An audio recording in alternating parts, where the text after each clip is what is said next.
All right, here we go, ladies and gentlemen. Welcome, 870-275-9799. We've been doing these things. You guys know the drill. It's the impression of session time. We got two more tomorrow. Welcome to the program. State Representative Josh Miller is with us. He's from District 66. Josh, how are you, sir? Man, I'm doing good, Paul. How are you? I'm doing great. It's always great to have you on, sir. So we're going to just take it. It's impression of the session. Let's just let you have the floor, and then we can talk specifics later. State Representative Josh Miller, what was your impression of the session 2019? Well, I thought there was some of it that was good, and some of it that sucked. And if you're a taxpayer in Arkansas, you probably, weren't that happy. If you're a freeloader in the state of Arkansas, you came out okay. And anyway, that's pretty much my impression. Wow. So if you're a taxpayer, you weren't happy. If you're a freeloader, you came out okay. Now, when you say that, are you referring to, the fact that, according to the DFA numbers that I've seen, it looks like the people of Arkansas are going to be paying more money to the government after the session than they were before the session. Right. That's what I'm saying. We did cut some taxes, had the income tax reduction, and that was a good thing. But then, we're raising the gas taxes and all the other little ways that you get nickeled and dimed. That's not good. We are going to be paying more into the government. When the projection numbers were released here not too long ago, and we were in legislative council when that happened, or when we heard it, we realized that we were going to be getting enough extra revenue just from a better economy. Wow. That we could have pretty much taken care of the highway problem without raising taxes one bit. But that's not what we did. So anyhow, there's that's my impression on that. And then again, if you're we haven't done a whole lot as far as going back, like what I was saying about if you're a freeloader, you're still okay. If you're just taking care of or continuing to count on government subsidies and all that kind of stuff, you're still fine because we're not making any changes to those. And anyway, if you're a big insurance company, you're going to continue to make record profits. Let's talk about that. Let's talk about that. We're talking State Representative Josh Miller. You did have a bill that would have pulled Arkansas to a fee-for-service model on the Medicaid expansion, would save state taxpayer dollars a gargantuan. State taxpayers are a gargantuan amount of money, and you couldn't get it out of committee. Did you think you were going to get it out of committee? Because I was thinking, this bill probably didn't have a chance because of Blue Cross Blue Shield. Right. I did think I was going to get it out of committee. I knew there were, those in leadership that were against the bill. It was a big idea. We were going to be making some major changes to our Medicaid expansion program, and those in leadership convinced a couple of votes that were Republicans to go with them and vote against the bill. And that's really what hurt it.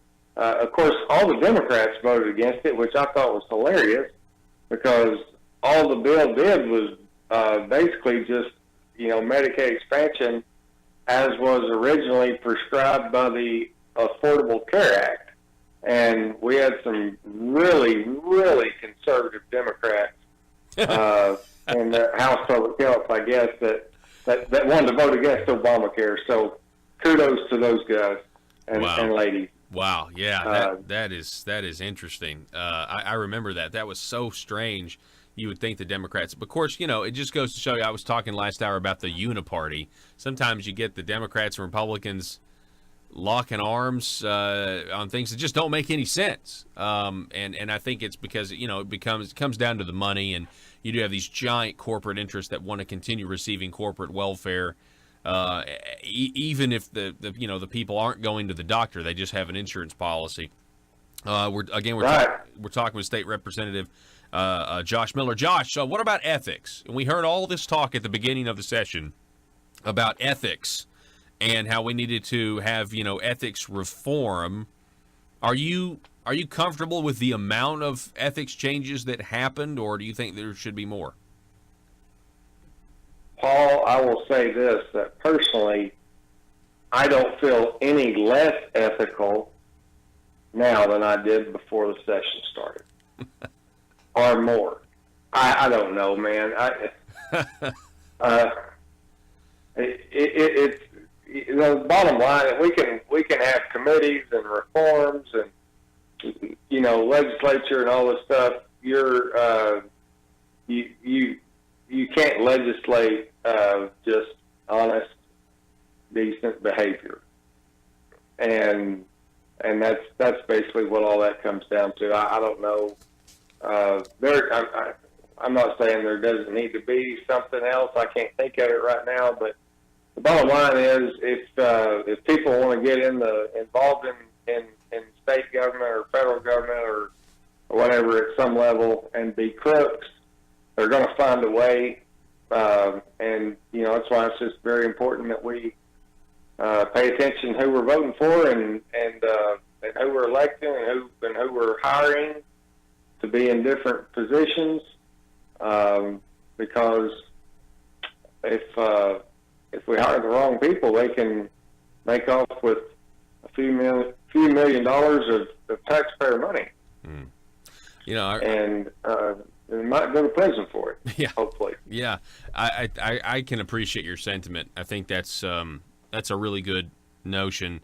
That if you want to be a crook, if you're you're a politician and you want to do, you're going to find a way to do it, because the system, we are giving people, when we vote for them, we're giving them power, and so they're going to be able to use that power to their advantage if they're so inclined to do so. So we do have to pay attention, and I honestly think, Josh, that is an argument for limited government. I mean, if you can't guarantee that there's not going to be, in this fallen world, somebody who's going to get up there and try to use their power to hurt other people who are just out there trying to make a living, then that means that what the government has the authority to do should be kept very limited in its size and its scope. Do you agree? I do 100% agree. That you hit the nail on the head right there. So let's talk about social issues. Because, we've established that the tax policy, and look, I've talked to you before, we know the taxes were, it was good to cut taxes here, but then they raised taxes, and then they took a lot more than they gave us. And I don't even like that terminology, but, social issues seemed there was some unity there, right? Well, yeah, I think so. We're a very strong pro-life state. That's not going to change anytime soon. Anytime we can, run a bill that has anything to do with a pro-life stance, you're going to see quite a bit of unity there. Also, guns. That's another big deal. Very strong Second Amendment. Quite a bit of unity there. Maybe not as much unity as some would like. I think we should combine the two next session and look into the possibility of running a bill that says every baby born in the state of Arkansas gets a firearm and a scholarship for an enhanced carry The scholarship permit just at makes words birth. up. Yeah. At Yes. birth. Awarded at birth. I may run that bill. Scholarship. I'm not sure. I think that's fantastic. And then we can take care of our social issues just right up front. Here's what we're going to do. If you, when you're born in the state of Arkansas, you get a gun and a scholarship for an enhanced carry class. That's great. I love it. So we could have the Patriots of Act 746 and Family Council working together, consulting on this bill, and I think it would be wonderful. They're listening right now. I'm sure both. I know for a fact, people, from both of those organizations are listening right now. So that would be great. You need to draft that up, send it to us. We'll write an article. I'm going to work on that. Okay. I'm going to work on that. Hey, one thing that was really important to me during the session, and in all seriousness, was we finally got a bill passed that is going to mandate that DHS eliminate the developmentally disabled waiver waiting list. I've been working on that for a number of sessions, and we finally got that done. Had some great help with a few of my colleagues during the session on that. My Senate co-sponsor, Senator Hammer, was fantastic. Also had a lot of help from Senator Brian Davis over there, and that was the biggest win to me in the session, was getting that bill passed, because that's actually going to benefit and do some good for folks and make a difference in some lives. And I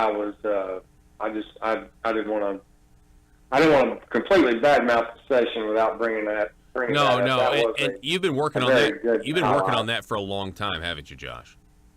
I have. I think this was the third session that we've run that bill. Wow. And before, I'd never been able to get it out of committee, and this year it passed both chambers unanimously. Wow, that's fantastic. And so, yeah, congratulations on that. And I know that's a huge achievement for you, because we really were not, as a state, on the moral high ground without taking care of those who are the truly needy, while we're spending all this money to pay for able-to-work adults' health insurance, right? Well, that's exactly right. I mean, you can the folks on this waiting list, many of whom I talked to, have heard from, they felt like the state was being quite hypocritical, because they've been on a waiting list for 10, 12, 13 years, and they call to find out, hey, is there any way we can get services or whatever, and they're constantly told, no, we don't have the money. Well, we spent $400 million this last year paying the insurance company's profit margin on our Medicaid expansion program. Mm-hmm. And these folks look at that and they feel kind of like the state's being hypocritical. So real quick, I'm so glad you got that done. That's a good thing. So, we're taking care of those who truly can't take care of themselves now. So there isn't that hypocrisy. But I want to back up. You mentioned the insurance company's profit margins.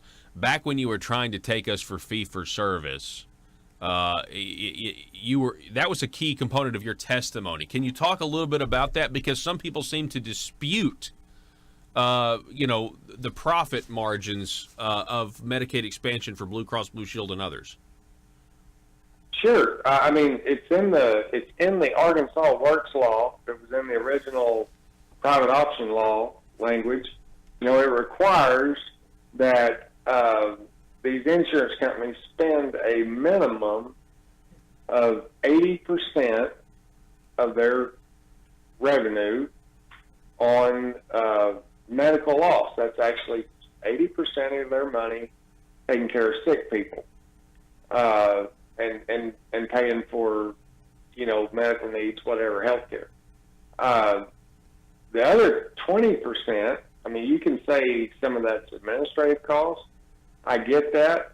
But you know, in Arkansas to take care of 270,000 people, do you need $400 million for administrative costs? I mean, and what exactly is administrative costs? That's your responsibilities include sending people a new card when it's up. I don't know.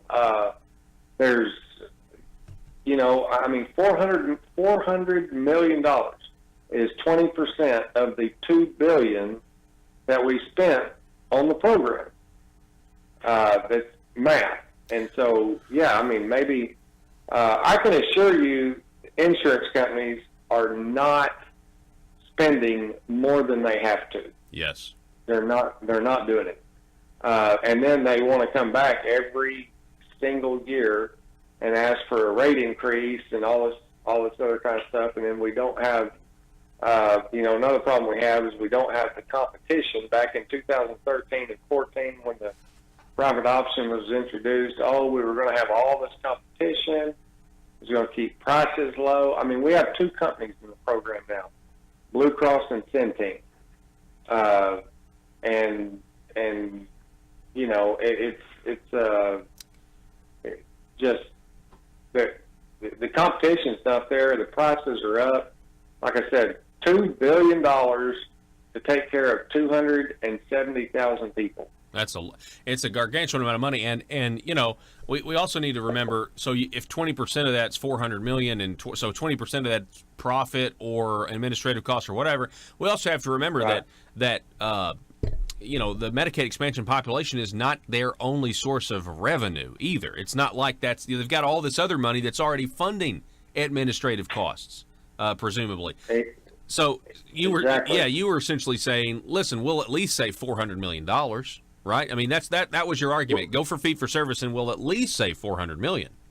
It would be a minimum of $400 million. Now that $400 million is, you know, shared between the state and the federal government. But, you know, this coming year, we're going to be paying, or in 2020, we're going to be paying, the state will be paying 10% of the cost of Medicaid expansion. All right, 10% of $400 million is $40 million.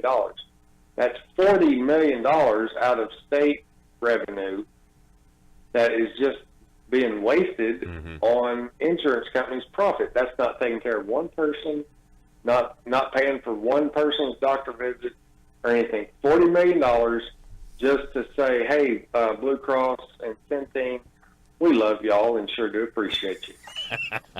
I mean, that's it. Yeah. You know, it's a joke. And anyway, hopefully, I'll put the bill up for interim study. I heard this crap out of a lot of people is that, it was, you know, Representative Miller, it was late in the session, and, you know, it's not something we might not want to take that up that late in the session because, you know, it could delay us getting out. Which, hey, nobody was more ready to get out of that session and be done with it than me. But, you know, sometimes, you know, I'm like, well, okay, we can put it off for 2 more years and waste another $800 million in the meantime. But, hey, you know, what's money to a hog? Yeah, that's a great point. Well, I appreciate the work that you're doing, and I appreciate your impression of the session, State Representative Josh Miller. It's always a pleasure to have you on, and just keep up the good work. Keep fighting the good fight, sir. We appreciate it. Hey, thank you, Paul. Appreciate you having me. All right. Folks, we're going to take a break.